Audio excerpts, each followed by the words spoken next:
سے نصیحت حاصل کرے۔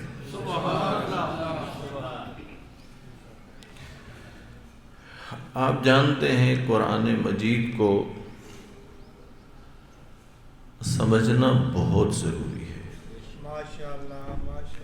اسی بات کی اہمیت کے لیے میں آپ کی خدمت میں نہج البلاغہ سے خطبہ نمبر 203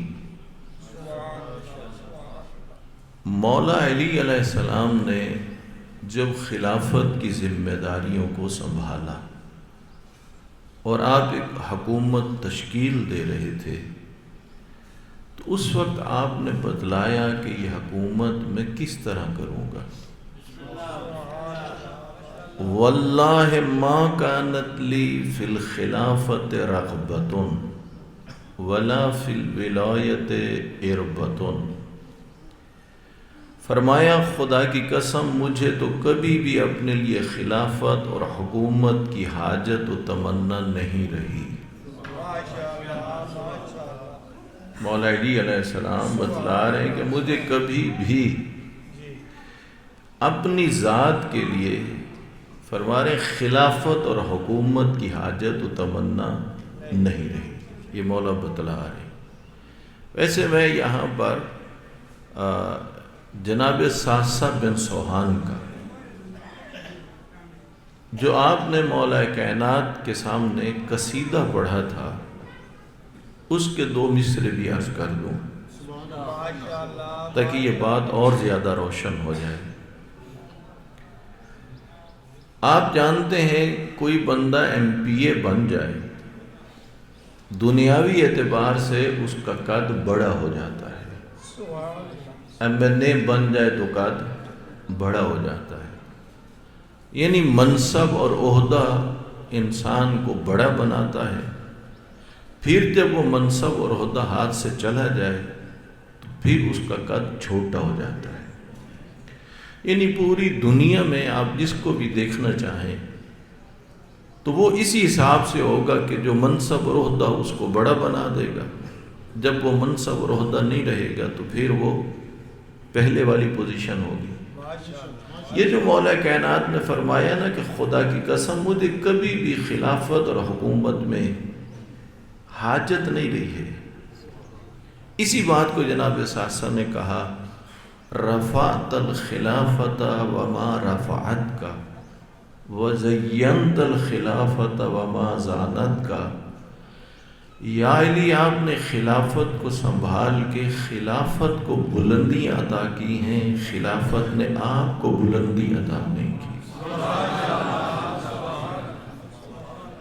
وَزَيَّنْتَ الْخِلَافَةَ وَمَا زَانَتْ کا، آپ نے خلافت کو سنبھالا تو خلافت کو زینت مل گئی، خلافت نے آپ کو زینت عطا نہیں کی۔ یعنی وہ یہ کہنا چاہتے تھے یہ منصب نہ تھا تب بھی میرے مولا علی علی تھے۔ تیسری بات کہی یا علی یہ خلافت آپ کی محتاج ہے، آپ خلافت کے محتاج نہیں ہیں۔ یہ وہ قصیدے کے جملے ہیں جو جناب ساسا بن سوہان نے کہے۔ ادھر یہ 203 نمبر خطبہ ہے نہج البلاغہ کا کہ مولا فرما رہے ہیں واللہ ما کانت لی فی الخلافت رغبۃ ولا فی الولایت اربۃ، خدا کی قسم مجھے تو کبھی بھی اپنے لیے خلافت اور حکومت کی حاجت اور تمنا نہیں رہی۔ پھر مولا علی کیا فرماتے ہیں وَلَكِنَّكُمْ دَعُوتُمُونِ إِلَيْهَا وَحَمَلْتُمُونِ عَلَيْهَا، یہ تو تم لوگوں مجھے اس طرف دعوت دی اور مجھے اس بات کے لیے تم لوگوں نے آمادہ کیا۔ پھر مولا فرماتے ہیں فَلَمَّا أَفْضَتْ إِلَيَّ نَظَرْتُ إِلَىٰ كِتَابِ اللَّهِ وَمَا وَضَعَ لَنَا وَأَمَرَنَا بِالْحُكْمِ بِهِ فَاتَّبَعْتُهُ، فرمایا چنانچہ جب وہ مجھ تک پہنچ گئی تو میں نے اللہ کی کتاب کو نظر میں رکھا. یہ اصل بات ہے سمجھنے والی، چونکہ درس قرآن ہے. والا کہہ رہے ہیں مجھے چاہتا نہیں تھا اس حکومت کو، لیکن لوگوں نے کہا اور میں نے لی. اب جب میں حکومت کے معاملات چلاؤں گا تو کس کے مطابق؟ قرآن کے مطابق چلاؤں گا. جو کچھ اللہ کی کتاب کہے گی میں وہی کچھ کروں گا. یہاں پر نہایت قابل غور بات ہے. ایک تو مولا علی علیہ السلام نے فرمایا میں حکومت اور خلافت کے معاملات میں اللہ کی کتاب کو مد نظر رکھوں گا. یہ پہلی بات. دوسرا آپ نے فرمایا میں قرآن کے لائے عمل کی پیروی کروں گا. تیسری بات آپ نے فرمائی کہ قرآن کے مطابق ہی فیصلے کروں گا. ان تین باتوں کا مطلب دو طرح کا سامنے آتا ہے. ایک حکومت کا معیار مولا علی نے قرآن مجید کو قرار دیا ہے، اور دوسرا قرآن میں حکومت چلانے کے تمام احکامات موجود ہیں. مولا علی جو کہہ رہے ہیں کہ میں قرآن کے دیے ہوئے لائے عمل پر عمل کروں گا، اس سے یہ بتانا چاہتے ہیں کہ حکمرانوں کا کام یہ ہے کہ وہ یہ دیکھیں قرآن کیا چاہتا ہے. یعنی وہ تمام معاملات میں کس کی پیروی کرتے ہوئے نظر آئیں؟ وہ قرآن کی پیروی کرتے نظر آئیں. اب یہاں پر جب یہ دستور دیا، پھر دوسری طرف سوال یہ پیدا ہوتا ہے کیا تمام ضرورتیں قرآن میں موجود ہیں؟ انسانی جتنی ضرورتیں ہو سکتی. جواب یہ وَلَا رَطْبٍ وَلَا يَابِسٍ إِلَّا فِي كِتَابٍ مُبِينٍ. کوئی خشک و تر ایسا نہیں ہے مگر جس کا ذکر قرآن مبین میں موجود نہ ہو. قرآن کی آیت ہے نا، اللہ نے سب کچھ کس میں رکھ دیا ہے؟ قرآن میں رکھ دیا. ایک مرتبہ 15 شعبان اسی آیت کی میں نے تلاوت کی تو ایک مومن نے سوال کیا، کہا ٹھیک ہے سب کچھ کا ذکر تو قرآن میں موجود ہے، لیکن ہر کوئی سمجھ تو نہیں پاتا. ایک حقیقت ہے، سمجھ لیتا ہر کوئی نہیں. تو اس کا بھی جواب قرآن سے ہی لے لیتے ہیں. فَاسْأَلُوا أَهْلَ الذِّكْرِ إِن كُنتُمْ لَا تَعْلَمُونَ. اگر نہیں جانتے تو پھر اہل ذکر سے پوچھو. اور اہل ذکر کون ہیں؟ آل نبی ہیں. پھر ان سے پوچھئے، ہر آیت کے بارے میں پوچھئے، یہ کس کی شان میں نازل ہوئی، کس کی مذمت میں نازل ہوئی، کون سا حکم لے کے آئی. اب یہاں پر مولا کائنات نے یہ بات سمجھا دی کہ حکومتوں کو بھی چلنا چاہیے قرآن کے حکم کے مطابق. ہر انسان کی انفرادی اور اجتماعی زندگی بھی ہونی چاہیے قرآن کے مطابق. آئیے ذرا تھوڑی دیر کے لیے دیکھتے ہیں نزول قرآن سے لے کر آج تک کیا سب لوگوں نے اپنی زندگی قرآن کے مطابق گزاری. یہ جتنی اسلامی حکومتیں بنی سب کی سب قرآن کے مطابق چلی. یہ ایک سوچنے کی بات ہے نا. انفرادی زندگی بھی اور دوسری طرف کیا ہے؟ اجتماعی زندگی بھی. قرآن کی ایک آیت بتلاتی ہے کہ ایسا نہ ہوا. آپ جانتے ہیں قلیل مقدار میں تو ہوا، لیکن اکثر ایسا.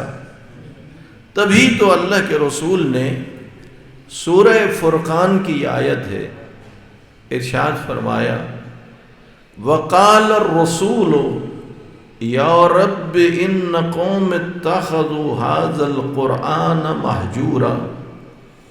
اور رسول کہیں کہ اے میرے رب، میری قوم نے اس قرآن کو واقعی ترک کر دیا تھا۔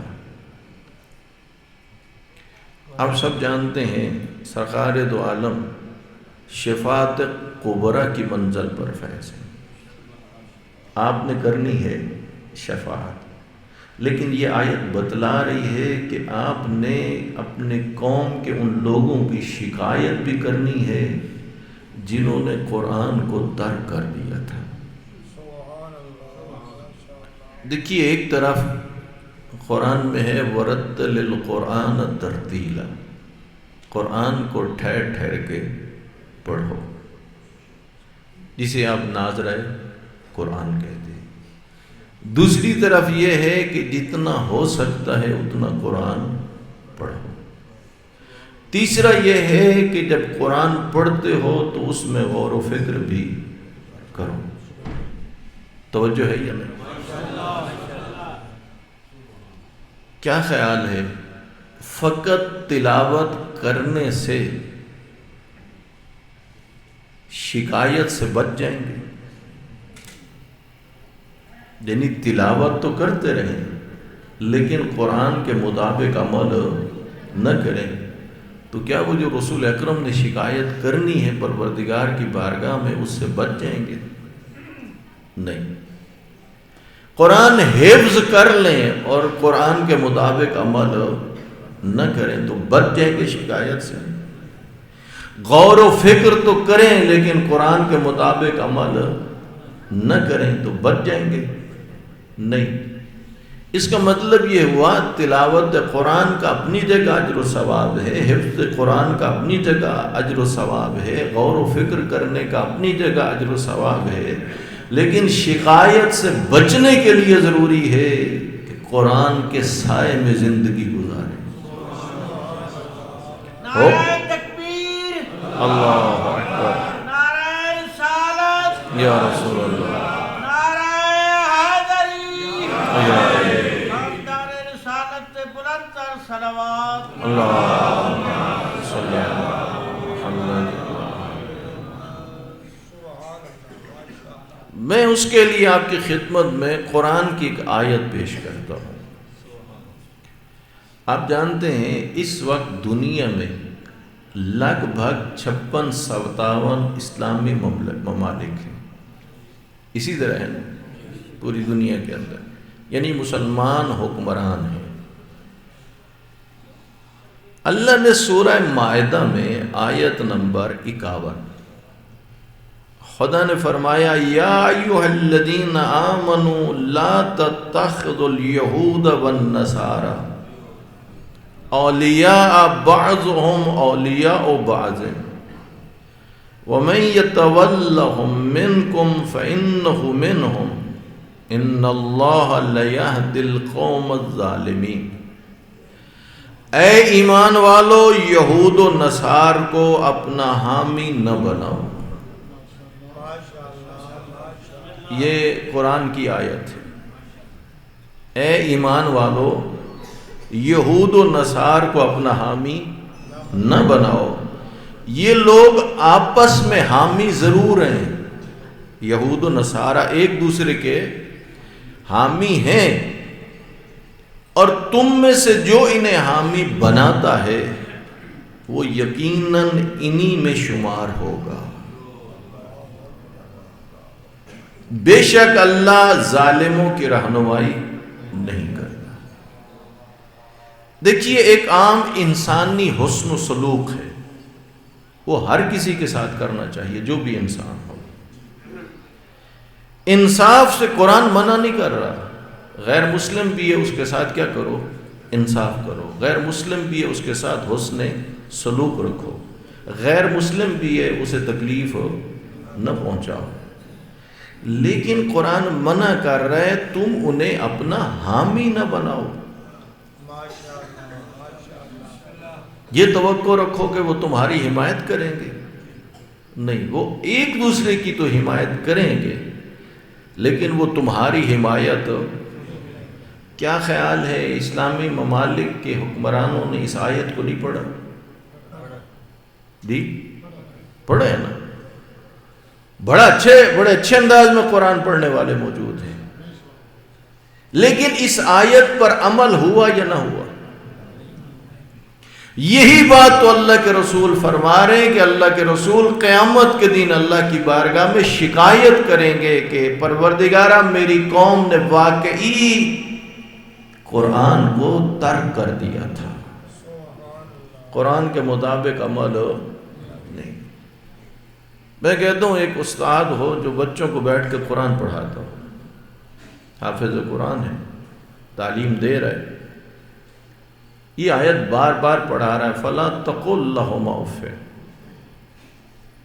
ماں باپ کے سامنے اف بھی، اور یہی استاد گھر میں جا کے والدین سے جھگڑتا ہو، بدخلقی کرتا ہو، تو اتنا بتلاؤ اس کی شکایت رسول اللہ کریں گے یا نہیں کریں گے؟ تو جو فرما رہی ہیں، یعنی اس کا مطلب یہ ہے کہ قرآن مجید پر عمل کرنا ضروری ہے۔ میں مثال دوں، بڑے بڑے اجتماعات ہوتے ہیں، بڑے بڑے اجلاس ہوتے ہیں، حکومتی سطح پہ اجلاس ہوتے ہیں، تو وہ بھی جلسے کی کارروائی آغاز کس سے ہوتا ہے؟ تلاوت کلام سے۔ کبھی مثلا قومی اسمبلی کا اجلاس ہو رہا ہے، کبھی کہیں اور ہو رہا ہے، پوری دنیا میں آپ دیکھیں تو وہاں پر تلاوت قرآن سے آغاز تو ہو رہا ہے، دیکھنا یہ ہے کہ تمہاری حکومتیں قرآن کے سائے میں ہیں یا نہیں۔ تلاوت تو ہے، بہت ساری جگہوں پہ جاؤ، سرکاری سطح پر بھی بڑی خوبصورت آیات لکھی ہوئی ہوتی ہیں، لیکن کیا عمل ہو رہا ہوتا ہے؟ اس کا مطلب ہے فقط تلاوت کرو اور عمل نہ کرو قرآن کے مطابق، تب بھی شکایت سے بچو گے۔ بڑی خوبصورت کر کے آیات بلند جگہ پہ لکھوا لو اور قرآن پر عمل نہ کرو۔ پھر بعض لوگوں نے کیا کیا ہے، قرآن کو قبرستان میں شبینوں کے لیے رکھا ہے۔ بعض نے فقط ایک رسم بنا لی ہے کہ بیٹیوں کو جہیز میں دینا ہے، بعض نے قسمیں اٹھانے کے لیے قرآن رکھا ہے، بعض نے تعویذات کے لیے قرآن رکھا ہے۔ کیا یہ حقیقت ہے یا نہیں؟ اسی طرح ہے نا؟ نہیں، اللہ نے قرآن بھیجا ہے زندگی کا آئین اور دستور بنا کر، اور خدا چاہتا ہے کہ لوگ زندگی گزاریں کس کے مطابق؟ قرآن کے مطابق۔ اس لیے یہ جو محفل درس قرآن اور ذکر اہل بیت کے حوالے سے ہے، گویا خود یہ عنوان آپ اور مجھے متوجہ کر رہا ہے کہ اصل جو مقصد ہے وہ ہماری زندگیاں قرآن کے سائے میں گزرنی چاہیے۔ قرآن مجید نے ہمیں ایک فارمولہ دیا ہے، ایک کلیہ دیا ہے۔ اب جتنے حضرات بیٹھے ہیں ماشاءاللہ اپنی زندگی میں بڑے بڑے نیک کام کر چکے ہیں، اور انشاءاللہ اور بھی اب کریں گے، اور خدا آپ کو توفیق بخشے گا، خدمت دین انجام دیں گے۔ آئیے دیکھیے خدا کیا چاہتا ہے اپنے بندوں سے۔ فرمایا ان الساعۃ آتیۃ اکاد اخفیھا، قیامت کی گھڑی آنے والی ہے اور اسے اللہ نے رکھا ہے مخفی۔ ہوگا کیا؟ کیوں؟ لتجزا کل نفس بما تسعی، تاکہ ہر ایک کو جزا ملے گی اس کی کوشش کے مطابق۔ مثال عرض کروں، آپ چاہتے ہیں بچے قرآن پڑھ جائیں، اس کے لیے آپ کوشش کرتے ہیں۔ آپ چاہتے ہیں مسجد آباد ہو، اس کے لیے آپ کوشش کرتے ہیں۔ آپ چاہتے ہیں عزاخانہ آباد ہو، اس کے لیے آپ کوشش کرتے ہیں، مختلف کاموں کے لیے۔ بعض دفعہ یہ ہوتا ہے کہ ایک بندہ ورک بہت کرتا ہے، کوشش بہت کرتا ہے، رزلٹ اس کا تھوڑا ہوتا ہے. بعض لوگوں کی کوشش تھوڑی ہوتی ہے اور رزلٹ ان کا زیادہ ہوتا ہے. مثال عرض کروں، ایک بندے نے 5 دن راہ خدا میں محنت کی، لیکن فقط 5 افراد بدل سکے. دوسرے بندے نے 5 دن محنت کی اور 50 افراد بدل گئے. اگر رزلٹ کو دیکھیں تو ادھر کتنے ہیں؟ 5. ادھر کتنے ہیں؟ 50. قرآن رزلٹ کو نہیں دیکھ رہا.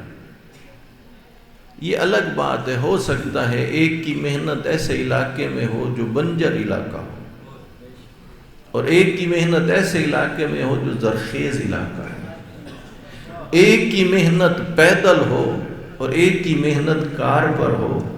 ایک کے پاس سرے سے وسائل نہ ہو اور دوسرے پاس وسائل کی کمی نہ ہو. قرآن نے رزلٹ نہیں مانگا. قرآن کہہ رہے روز آخرت تمہیں جزا ملے گی، تم نے راہ خدا میں کوشش کتنی کی تھی. تو جو چاہتا ہوں تم نے کوشش، رزلٹ نہیں مانگا گیا. مثال عرض کروں، رہبر معظم نے اپنی شہادت سے پہلے اپنے خطاب میں کہا میں اس کوشش میں ہوں اور اس حال میں دنیا سے جانا چاہتا ہوں کہ میرا اللہ، میں ظالم کے سامنے ڈٹ کے کھڑا رہا، لڑتا رہا، اس کے سامنے جھکا نہیں تھا. یہ کیا ہے بھلا؟ ایک کوشش ہے. توجہ فرما رہی ہے.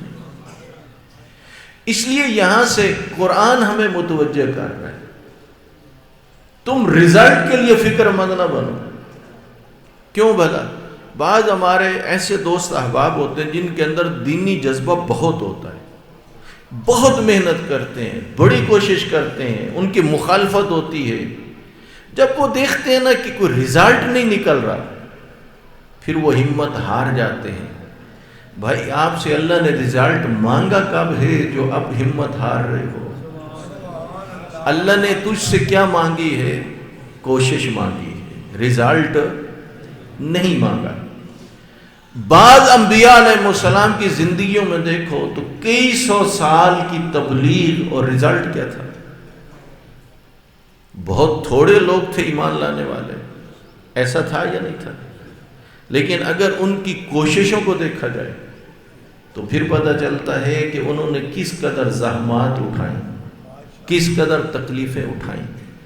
تو یہاں سے جتنے بھی آپ میں سے جو لوگ دینی جذبہ رکھتے ہیں، جتنے بھی آپ میں سے لوگ خدا کے دین کے لیے خدمت کر رہے ہیں، کربلا کا پیغام پہنچا رہے ہیں، محنت کر رہے ہیں، اس بات پہ نگاہ نہ رکھو کہ رزلٹ نکل رہا ہے یا نہیں نکل رہا ہے. یہ دیکھو کیا کوشش میں تو کمی نہیں آئی.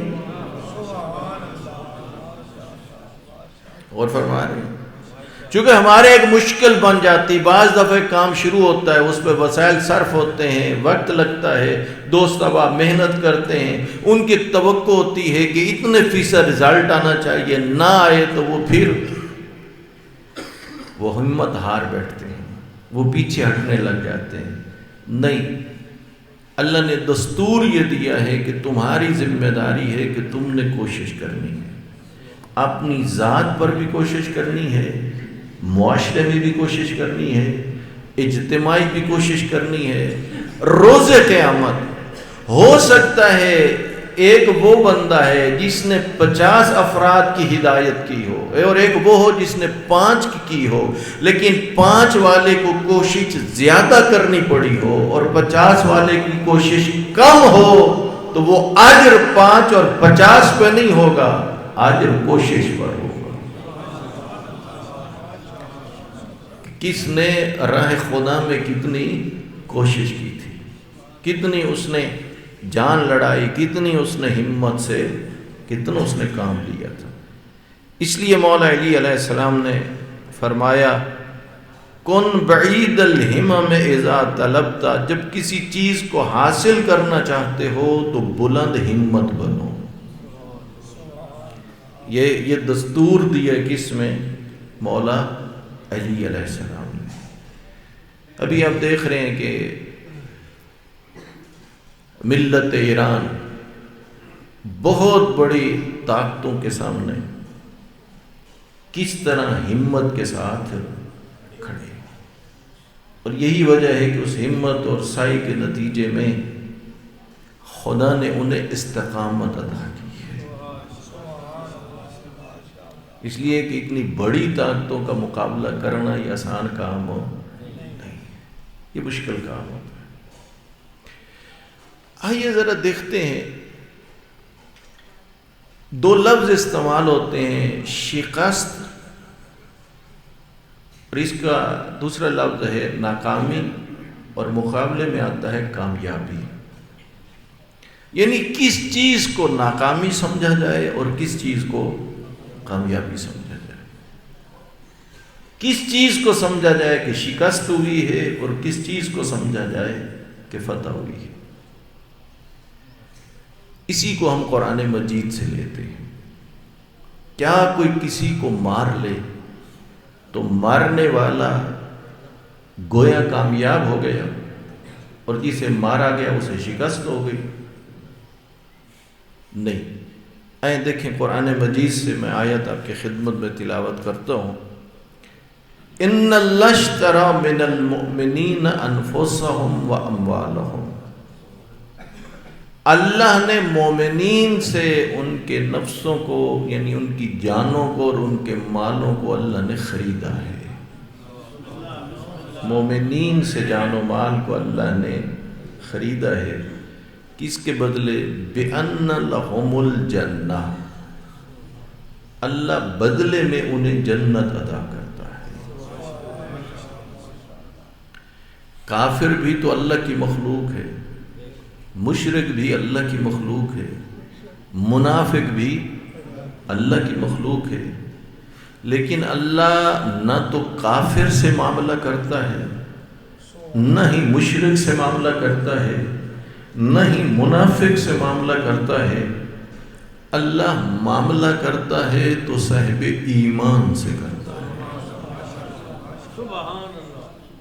کیا وجہ؟ کافر کا کفر اسے بے قیمت بنا دیتا ہے، مشرک کا شرک اس کے جان و مال کو بے قیمت بنا دیتا ہے، منافق کا نفاق اس کے جان و مال کو بے قیمت بنا دیتا ہے۔ لیکن ایمان کی دولت اتنی عظیم دولت ہے کہ جس کے پاس ہو اللہ اس کے جان و مال کا خریدار بن جاتا ہے۔ وہ مومنین کرتے کیا ہیں؟ یقاتلون فی سبیل اللہ، سورہ توبہ ہے، آیت نمبر 111 ہے۔ وہ اللہ کی راہ میں لڑتے ہیں، جن سے اللہ معاملہ کر رہا ہے وہ اللہ کی راہ میں لڑتے ہیں۔ فَيَقْتُلُونَ وَيُقْتَلُونَ، مارتے بھی ہیں اور مارے بھی جاتے ہیں۔ ظاہر ہے جس نے میدان جنگ میں لڑنا ہے تو یہ دونوں کام ہونے ہیں، کسی کو ماریں گے اور پھر کیا ہے؟ مارے جائیں گے۔ خدا نے فرمایا وعدن علیہ حقا فی التوراۃ والانجیل والقرآن۔ آپ جب زمینیں خریدتے ہو، بیچتے ہو، رجسٹری ہوتی ہے، وہ سند ہوتی ہے۔ اللہ نے جو اپنے بندہ مومن سے معاملہ کیا، اللہ نے اس کے لیے سند کے طور پہ 3 کتابوں کو رکھا ہے، ایک تورات، انجیل اور قرآن کو۔ کتنی بڑی عظمت ہے اس معاملے کی کہ جس میں سند کے طور پہ 3 آسمانی کتابیں خدا نے رکھی۔ اللہ کر رہے نا وعدہ، خدا فرما رہا ہے وَمَنْ أَوْفَ بِعَهْدِهِ مِنَ اللَّهِ، اتنا بتلاؤ اللہ سے زیادہ بھی کوئی ہے جو اپنے وعدوں کی وفا کرتا ہو؟ یعنی سب سے زیادہ وعدوں کی وفا کرنے والا کون ہے؟ اللہ، کوئی اللہ کے مقابلے میں نہیں۔ اب سمجھیے، اللہ نے خود معاملہ کیا ہے بندہ مومن کے ساتھ، اللہ نے اپنے آپ کو خریدار بنایا ہے اور بندہ مومن کو بیچنے والا۔ سودا کون سی چیز قرار پائی؟ اللہ نے مومن کی جان و مال کو سودا بنایا ہے، اور قیمت اللہ نے قرار دی ہے جنت۔ خود خدا کیا ہے؟ خریدار ہے۔ مومن اللہ کی راہ میں لڑتا ہے، مارتا ہے، مارا جاتا ہے۔ اللہ فرماتا ہے میں سند کے طور پہ تورات، انجیل اور قرآن کو پیش کر رہا ہوں، اور اللہ سے زیادہ کوئی بھی وعدہ پورا کرنے والا نہیں۔ پھر خدا فرماتا ہے فَاسْتَبْشِرُوا بِبَيْعِكُمُ الَّذِي بَایَعْتُمْ بِهِ، اب تم خوشیاں مناؤ اس معاملے پر جو تم نے اپنے رب کے ساتھ کیا ہے۔ غور فرما رہے ہیں، معاملہ کیا کیا ہے بھلا؟ جان و مال دیا اور بدلے میں جنت لی، اس کی راہ میں لڑ رہے ہیں۔ اب قرآن کہتا ہے وَذَلِكَ هُوَ الْفَوْزُ الْعَظِيمُ، یہ بڑی کامیابی ہے۔ کون سی بھلا؟ راہ خدا میں لڑنا، مارنا اور مارے جانا، یہ شکست نہیں ہے، یہ ناکامی نہیں ہے، یہ کیا ہے؟ یہ بڑی۔ یہ امریکہ کا صدر کہہ رہا تھا جب راہبر معظم کو شہید کیا تو وہ کہہ رہا تھا کہ اب ہم کیا ہو گئے ہیں؟ کامیاب ہو گئے، اور انہیں کیا ہو گئی ہے؟ شکست ہو گئی ہے۔ یہاں میں آپ کو آقا خمینی رحمۃ اللہ علیہ کا ایک جملہ سناؤں۔ ان کے زمانے میں اسی طرح کے حالات تھے، تو ان سے کہا گیا ہم تعداد میں کم ہیں اور ہمارا دشمن بہت زیادہ ہے اور طاقتور ہے، اگر لڑائی ہوئی تو ہمیں شکست ہوگی۔ انہوں نے کہا جب کام خدا کے لیے ہو تو شکست کیسی؟ جب معاملہ کس کے لیے ہو؟ کس کے ساتھ؟ خدا کے ساتھ ہو۔ جب کام کس کے لیے کرنا ہو؟ خدا کے لیے کرنا ہو تو پھر اس میں شکست نہیں ہوتی۔ یہی بات قرآن کہہ رہا ہے وَذَلِكَ هُوَ الْفَوْزُ الْعَظِيمُ، جو مومن لڑتا ہے، مارتا ہے اور مارا جاتا ہے، قرآن کہہ رہا ہے یہ شکست نہیں کھا گیا، ناکام نہیں ہو گیا، بلکہ یہی تو بڑی کامیابی ہے جو مومن کے نصیب میں آ گئی ہے۔ اور فرما رہے ہیں، میں تھوڑا حالات حاضرہ کو ساتھ لے کے اسی درس قرآن میں یہ جملہ بھی کہہ دوں، رہبر معظم کی عمر مبارک نہایت پر برکت عمر تھی، بہت پر برکت تھی، لیکن جب انہیں اللہ نے یہ عظیم کامیابی دی نا، وہ راہ اسلام میں شہید ہو گئے، تو جو کام ان کی پر برکت عمر میں بھی نہ ہو سکے تھے وہ آپ کی شہادت کے بعد ہو گئے۔ نعرہ تکبیر، اللہ اکبر، نعرہ رسالت، یا رسول اللہ، نعرہ حیدری، نعرہ محمد والے محمد بلند تر صلوات۔ اللہ صلی اللہ علیہ محمد۔ توجہ فرما رہے ہیں، آپ جانتے ہیں ایک بہت بڑا دباؤ تھا، ایک پریشر تھا، اور پلاننگ یہ تھی کہ ادھر راہبر شہید ہوں گے، بڑے بڑے لیڈر جو ہوں گے وہ مارے جائیں گے، پھر ایرانی قوم سڑکوں پر اس نظام کے خلاف نکلے گی، ادھر سے امریکہ اور اسرائیل وہاں پہنچ جائیں گے، اور پھر وہ اپنی من مرضیاں کریں گے۔ لیکن کیا ہوا؟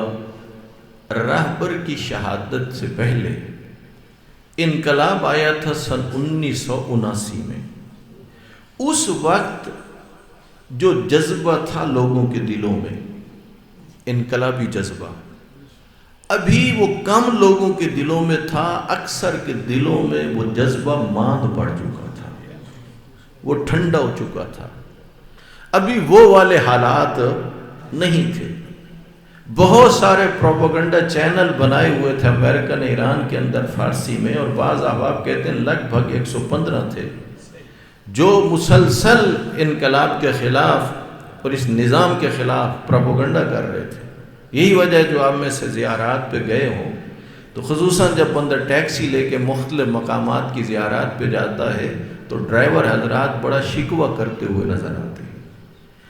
جیسا کہ ابھی یہ عام خبر ہے، چونکہ رہبر معظم نے اپنی زوجہ کو، اپنے بچوں کو، خاندان کو کہا ہوا تھا کہ عام لوگوں کی طرح زندگی گزارنی ہے، وہ پروٹوکول آپ نہیں لے سکتے اور کسی کو بتا بھی نہیں سکتے.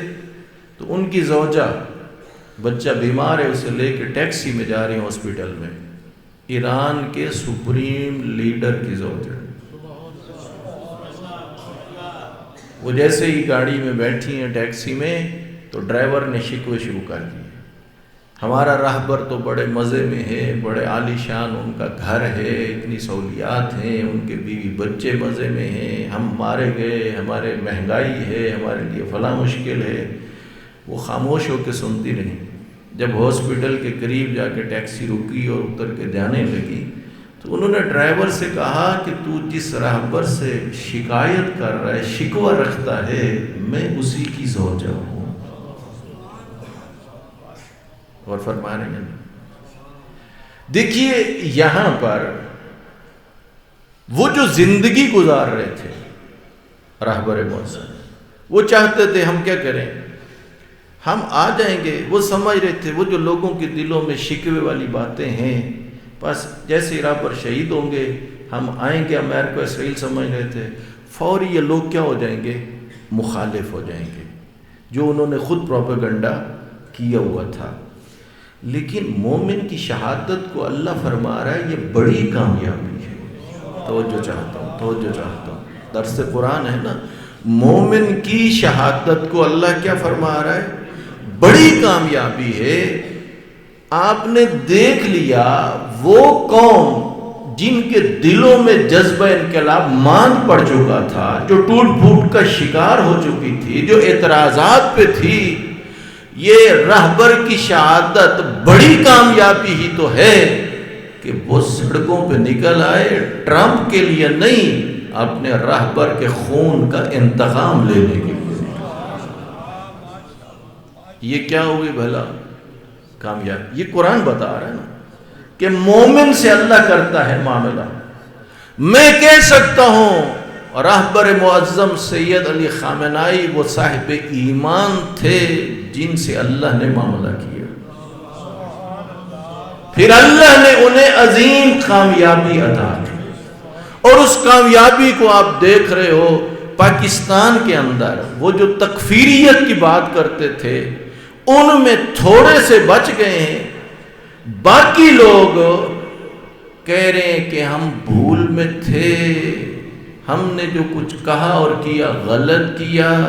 نہیں، اسلام کا تشخص برقرار رکھنے والا ہی یہ سید تھا. اسلام کی سربلندی کی بات کرنے والا بھی سید علی خامنائی تھا. یہ آپ دیکھ رہے ہیں. دیکھیں مٹھی بھر لوگ جن کے دلوں میں بغض علی ہے، انہوں نے نہ کبھی سدھرنا ہے اور نہ ہی کبھی ان سے سدھرنے کی توقع رکھنا. وہ نہیں سدھر سکتے، کبھی نہیں سدھر سکتے.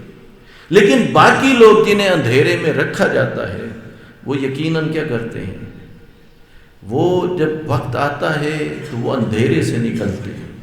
جب ان کے لیے حقیقت سامنے کھل کے آتی ہے تو وہ پھر معذرت بھی کرتے ہیں اور بتلاتے بھی ہیں کہ ہمیں گمراہ کیا گیا تھا، ہمارے سامنے جھوٹ بولا گیا تھا تشیع کے بارے میں. آج اس جنگ میں اور رہبر کی شہادت نے یہ کھول کے رکھ دیا، اصل مسلمان ہی تشیع والے ہیں جو عالم کفر سے لڑتے ہیں. تو دیکھا یہ قرآن نے کہا کہ راہ خدا میں مارے جانا یہ کیا ہوتی ہے، یہ بڑی کامیابی ہوتی ہے. توجہ ہے یا نہیں؟ چونکہ درس قرآن کے ساتھ ذکر اہل بیت کا بھی اشتہار میں تذکرہ ہے تو کہہ دوں بات. اللہ نے اس آیت میں مومنین کا تذکرہ کیا ہے. توجہ ہے یا نہیں؟ خود سوچئے جب صاحب ایمان، ایک عام صاحب ایمان کہ جان و مال کی قیمت اللہ نے جنت قرار دی ہے، تو خود سوچئے پھر کل ایمان کی جان و مال کی قیمت کیا ہوگی. وَمِنَ النَّاسِ مَن يَشْرِي النَّفْسَ ابْتِغَاءَ مَرْضَاتِ اللَّهِ وَاللَّهُ رَءُوفٌ بِالْعِبَادِ۔ شب ہجرت پیغمبر کے بستر پہ سوئے، معاملہ ہوا، تبھی تو یہ حدیث ہے یا علی انت قسیم النار والجنہ۔ عام مومن کے جان و مال کی قیمت جنت ہے، اور جو کل ایمان ہے وہ قسیم النار والجنہ ہے۔ اور آپ کے کل ایمان ہونے پر حدیث اللہ کے رسول کی جنگ خندق میں برز الایمان کلہ الی الشرک کلہ۔ اس لیے سامعین محترم، آیت قرآن کی نگاہ میں بڑی کامیابی کیا ہوگی؟ جب مومن اللہ سے کرے گا معاملہ، اس کی راہ میں لڑتا رہے گا، اور پھر مارے اور مارا جائے تو خدا کہتے ہیں کہ وہ بڑی کامیابی حاصل کرتا ہے۔ تو ہم نے دیکھا رہبر معظم سید علی خامنہئی اللہ کی راہ میں لڑتے رہے، بالآخر کیا ہوئے؟ مارے گئے، اور قرآن کا وعدہ پورا ہو گیا، اور اللہ نے انہیں بڑی کامیابی عطا کر دی۔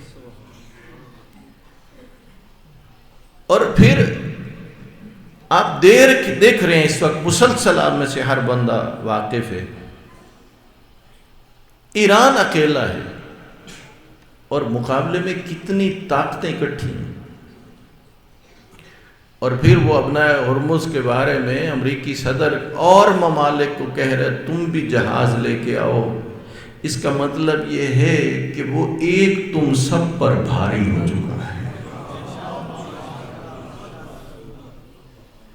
اسی طرح ہے یا نہیں؟ تو پھر بڑی کامیابی کن کو مل رہی ہے؟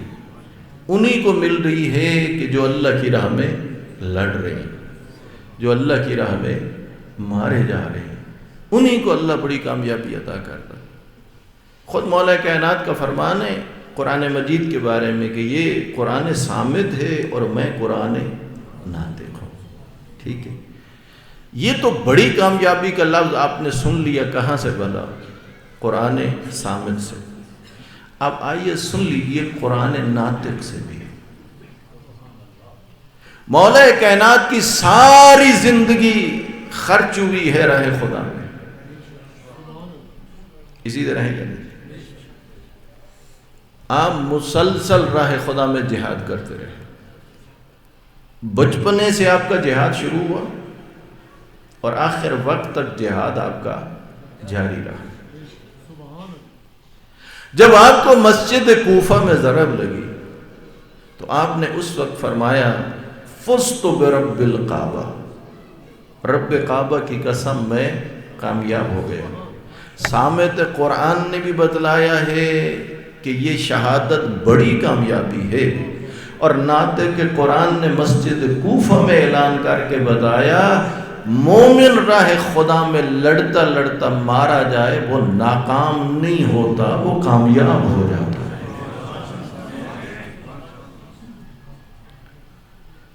ہاں، اس راہ میں قربانیاں تو دینی پڑتی ہیں، اس میں کوئی شک نہیں، لیکن ان قربانیوں کے نتیجے میں جو اللہ کامیابی کا خدا کا وعدہ ہے وہ کامیابی مومن کو ملتی ہے۔ اس وقت پوری دنیا کے اندر اگر آپ توجہ کریں، اگر دیکھیں تو عالم اسلام کے اندر بہت زیادہ اس وقت عزت کی نگاہوں سے دیکھا جا رہا ہے تو وہ تشیع کو دیکھا جا رہا ہے، وہ مکتب اہل بیت کو دیکھا جا رہا ہے۔ امریکہ کے ان کے اپنے بندے نے ایک بات کہی، اس نے کہا ٹرمپ کو پتہ ہی نہیں تھا کربلا کیا ہے، امام علی کیا ہے، مولا حسین کیا ہے۔ اس نے کہا اگر اسے پتہ ہوتا تو یہ کبھی بھی سید کے ساتھ جنگ نہ کرتا، اس لیے کہ کربلا سے ٹکرانے والا ناکام ہوتا ہے، مولا علی سے لڑنے والا ناکام ہوتا ہے، مولا حسین سے لڑنے والا پاش پاش ہو جاتا ہے، وہ کبھی بھی باقی نہیں رہتا۔ اس لیے اس حقیقت کو لوگ نہ سمجھ سکے. اور مکتب اہل بیت والے کامیاب کیوں ہیں؟ انہوں نے فقط کربلا کو سمجھا نہیں، بلکہ انہوں نے کربلا کو اپنایا ہے. میں کہہ سکتا ہوں بہت لوگ ہیں جنہوں نے قرآن پڑھا بھی صحیح، پڑھایا بھی صحیح، سمجھا بھی صحیح، لیکن پوری طرح قرآن کے مطابق زندگی نہ گزار سکے.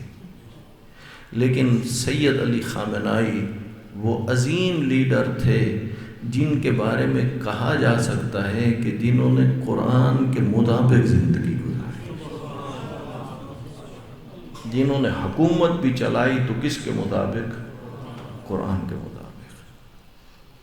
جن کی نگاہ میں کون ہے؟ سرکار مولا علی علیہ السلام ہے کہ میں نے معاملات بھی چلانے ہیں تو مولا علی کی حکومت کے طرز کے معاملات چلانے ہیں. ظاہر ہے جس کا تعلق عملی طور پہ قرآن کے ساتھ ہوگا پھر اللہ اسے تنہا بند گلی میں نہیں چھوڑے گا، پھر اس کا حامی و مددگار خود خدا ہوگا. اس لیے اللہ رب العزت نے ارشاد فرمایا ان اللہ اشترى من المؤمنین انفسهم واموالهم بان لهم الجنہ. اللہ مومنوں سے خریدتا ہے ان کی جان اور ان کا مال، اور بدلے میں کیا دیتا ہے؟ جنت دیتا ہے. اور مومن کیا کرتے ہیں؟ یقاتلون فی سبیل اللہ، اور وہ اللہ کی راہ میں وہ لڑتے ہیں، مارتے ہیں اور مارے جاتے ہیں. اور اسی چیز کو پروردگار نے فرمایا کہ یہ سب سے بڑی یہ کامیابی ہے.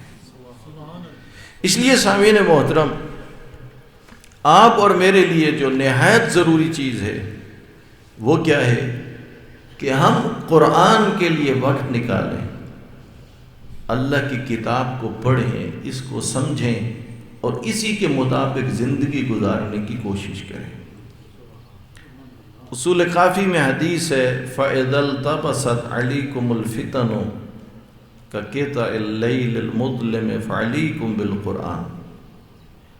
فتنے اگر رات کی تاریکیوں کی طرح تم پر چھا جائیں، فتنے تمہیں گھیر لیں، تو فرمایا تم قرآن کو اپناؤ.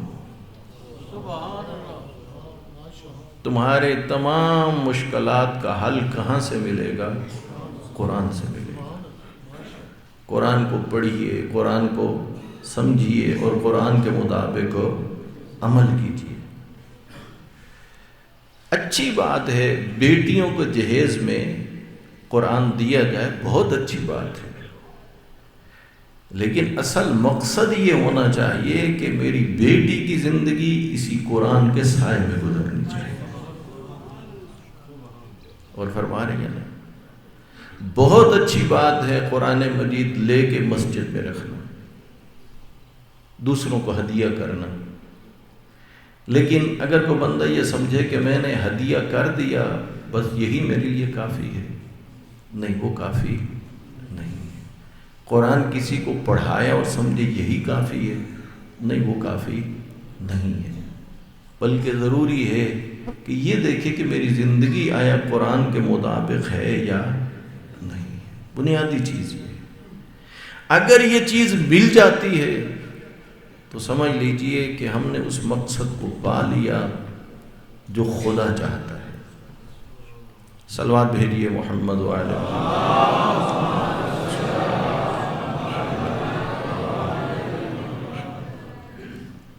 اللہ رب العزت نے فرمایا اِنَّا نَحْنُ نَزَّلْنَا الذِّكْرَ وَإِنَّا لَهُ لَحَافِظُونَ.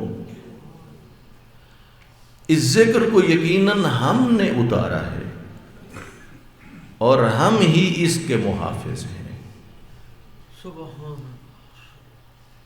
اپنے نبی کو پروردگار عالم نے حکم دیا وَذَكِّرْ فَإِنَّ الذِّكْرَ تَنْفَعُ الْمُؤْمِنِينَ. میرے نبی نصیحت کرتے رہے، انہیں بار بار نصیحت کرتے رہیں، کیونکہ نصیحت تو مومنین کے لیے یقیناً فائدہ مند ہے. اور پھر اللہ نے فرمایا وَلَقَدْ يَسَّرْنَا الْقُرْآنَ لِلذِّكْرِ فَهَلْ مِن مُدَّكِرٍ، اور بتحقیق ہم نے اس قرآن کو نصیحت کے لیے آسان بنا دیا ہے۔ تو کیا ہے کوئی نصیحت کو قبول کرنے والا؟ یعنی خدا یہ چاہتا ہے کہ ہم قرآن سے نصیحتیں لیں، قبلہ رخ باوضو ہو کے بیٹھتے ہیں، قرآن کو سامنے رکھیں، ترجمے والا قرآن ہو تاکہ اپنی زبان میں سمجھ سکیں۔ اگر کوئی آیت عذاب آ جائے تو اس پہ آنسو بہاتے ہوئے خدا سے کہا جائے مالک مجھے اس عذاب سے محفوظ رکھنا ہے۔ اور اگر کوئی آیت جو ہے جنت کی بشارت کے حوالے سے ہو، فوراً اس کی بارگاہ میں ہاتھ اٹھا دے مالک مجھے جنتیوں میں سے قرار دے۔ جہاں کوئی آیت نصیحت کے حوالے سے ہو تو وہاں سے اپنے آپ سے طے کر لے کہ یہ جو نصیحت ہے سب سے پہلے اس نصیحت سے فائدہ میں خود اٹھاؤں گا، پھر یہ نصیحت میں دوسروں تک پہنچاؤں گا۔ ہمارے گھروں میں الحمدللہ قرآن ہیں، بہت اچھا ہے، احترام ہم کرتے ہیں، بہت اچھا ہے، لیکن اس کے ساتھ اضافہ کرنا ہوگا اس بات کا کہ ہم نے اپنی زندگیاں بھی قرآن کے سائے میں گزارنی ہیں۔ آپ جانتے ہیں مولا حسین کو کس قدر عشق تھا قرآن مجید سے، مولا علی کو کتنی محبت تھی قرآن مجید سے۔ ایک دن قرآن کھلا ہوا ہے، شیخ الجامع علامہ اختر عباس صاحب کی کتاب میں یہ روایت ہے، چونکہ خواہش کی گئی ہے چند جملے مصیبت کے بھی۔ امام مظلوم کربلا کے سامنے قرآن کھلا ہوا ہے، آپ تلاوت کر رہے ہیں، پتہ کتنا عشق تھا مولا حسین کو، سر نو کے نیزے پہ تھا تو قرآن پڑھ رہا تھا۔ آپ نے سنا نا یہ سب، نو کے نیزے پر بھی سر تلاوت میں مشغول ہے، مصروف ہے۔ امام حسین علیہ السلام تلاوت کر رہے ہیں، قرآن کھلا ہوا ہے، بہن کو بڑی محبت ہے اپنے بھائی کے ساتھ، بی بی آئی ہیں آ کے رک گئی۔ امام حسین علیہ السلام نے دیکھا میری بہن آئی ہے تو آپ نے قرآن کو بند کیا اور اٹھ کے کھڑے ہو گئے۔ اس وقت بی بی نے کہا بھیا ایک تو عمر میں آپ مجھ سے بڑے ہو، دوسرا آپ قرآن کی تلاوت کر رہے تھے، تیسرا آپ امام تھے، کیوں اٹھے؟ فرمایا بہن اس لیے اٹھا ہوں اس قرآن کے پیغام کو بھی تو نے زندہ رکھنا ہے۔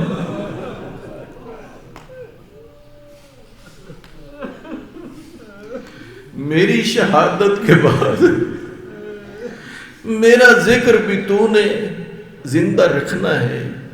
مجھے بتلائیے قرآن کی کتنی اہمیت ہے کہ مولا حسین اپنی بہن سے کہہ رہے ہیں اس اللہ کے کلام کا پیغام تو نے پہنچانا ہے، اس پیغام کو زندہ رکھنا ہے۔ معلوم ہے بہت مشکل ہوتا ہے کسی بہن کے لیے اس کے ایک بھائی کی میت ہو، بہنوں کی ہمتیں ختم ہو جاتی ہیں، اور جس بہن کے سامنے کئی بھائیوں کے لاشیں پڑے ہوئے ہو، بظاہر زندہ رہنے کے امکانات نہیں ہوتے۔ میں یہاں ایک جملہ کہتا ہوں، سامعین محترم، جب رشتے ہوتے ہیں نا بہنوں کے بیٹیوں کے، بعض دفعہ وہ بیائی جاتی ہیں ایسی جگہ پہ میکا گھر اور سسرال گھر کے درمیان کئی گھنٹوں کا سفر ہوتا ہے، لیکن ملک الموت تو ہر دروازے پہ دستک دیتا ہے۔ جب اسی بہن کو پتہ چلے تیرا بھائی دنیا سے جا چکا ہے، وہ فوراً سر پہ چادر لیتی ہے، وہ میکے شہر کی طرف سفر شروع کر دیتی ہے۔ چونکہ کئی گھنٹوں کا سفر ہوتا ہے، اس کے پہنچنے سے پہلے اس کے بھائی کو غسل و کفن مل چکا ہوتا ہے۔ جب پہنچتی ہے تو سیدھی بھائی کی میت پہ آتی ہے، چہرے سے کفن ہٹا کے چہرہ چوم کے کہتی ہے میری مجبوری تھی، سفر لمبا تھا، میں تجھے اس بہن کے مصائب سناؤں جو دور تو نہ تھی پر بڑی مجبور تھی، اور جب بھائی کے لاش پہ آئی ہے تو پھر صورتحال کیا تھی؟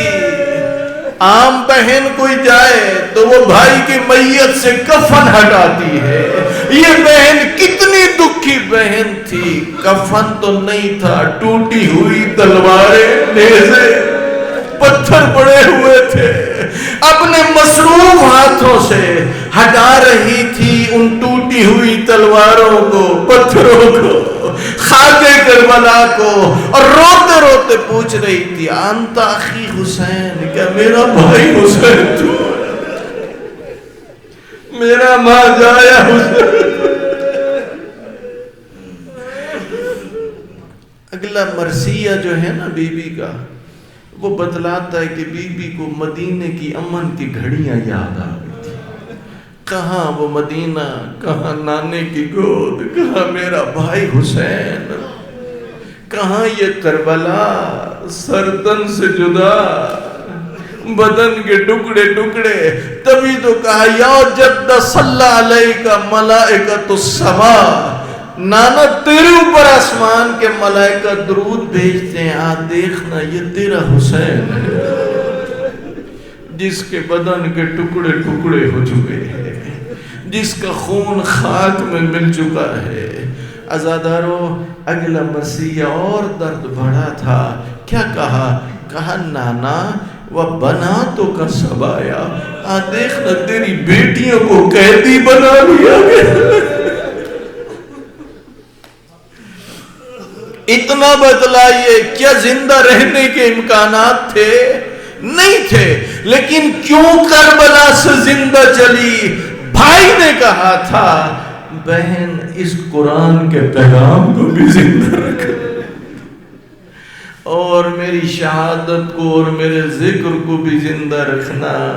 بس یہی وجہ ہے بی بی کربلا سے چلیں، اور پھر وہ خطبے دیے کہ جس کے نتیجے میں دین بھی زندہ، پیغام الہی بھی زندہ، اور ذکر امام حسین بھی زندہ ہے۔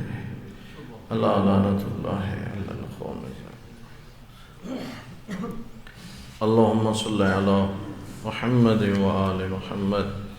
پروردگارہ تجھے واسطہ ہے اپنی عزت و جلالت کا، میرا اللہ مظلوم کربلا کے صدقے میں حاضرین مومنین میں جتنے لوگ بھی اولاد نرینہ کی نعمت سے محروم ہیں، میرا اللہ ان سب کو اولاد نرینہ عطا فرما۔ میرا اللہ حاضرین مومنین کے تمام جو مرحومین و مرحومات ہیں، اور بالاخص ماسٹر اکمل حسین اور ان کی والدہ محترمہ کی مغفرت فرما۔ میرا اللہ نبی و آل نبی کے صدقے، اپنی عزت و جلالت کے صدقے، خدایا جو آج کے درس قرآن کا اہتمام کیا گیا، جو نیاز کا اہتمام، اخراجات کا اہتمام کیا گیا، میرا اللہ اس کا اجر و ثواب میرا اللہ ماسٹر اکمل حسین اور ان کی والدہ محترمہ کی ارواح کو اصال فرما۔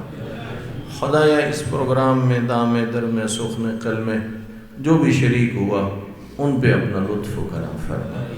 میرا اللہ جتنے بھی یہاں مومنین تشریف فرما ہیں، سب کے مرحومین و مرحومات کی مغفرت فرما، سب پر اپنا لطف و کرم فرما، بیماروں کو شفا عطا فرما۔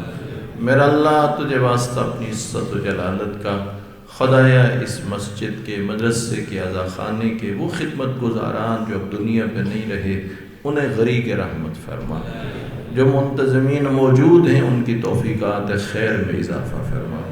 پروردگارہ انقلاب اسلامی ایران کی محافظت فرما۔ میرا اللہ وہ تنہا لڑ رہے ہیں عالم کفر کے ساتھ، خدایا انہیں کامیابیاں عطا فرما، یہود و نصارہ کو شکست سے دوچار فرما۔ میرا اللہ تجھے واسطہ اپنی عزت و جلالت کا، نبی و آل نبی کے صدقے میرا مالک ہم سب کو اپنے دین کی خدمت کی توفیق عطا فرما، ہمارے مولا و آقا کے ظہور میں تعجیل فرما، ہمارے مولا و آقا کو ہم سے راضی و خوشنود فرما۔ پروردگار اپنی عزت و جلالت کے صدقے ہر وہ دعا جو ہمارے لیے ضروری ہم متوجہ نہیں وہ بھی ہمارے حق میں مستجاب فرما۔ اور ربنا آتنا فی الدنیا حسنۃ وفی الآخرۃ حسنۃ وقنا عذاب النار برحمتک یا ارحم الراحمین۔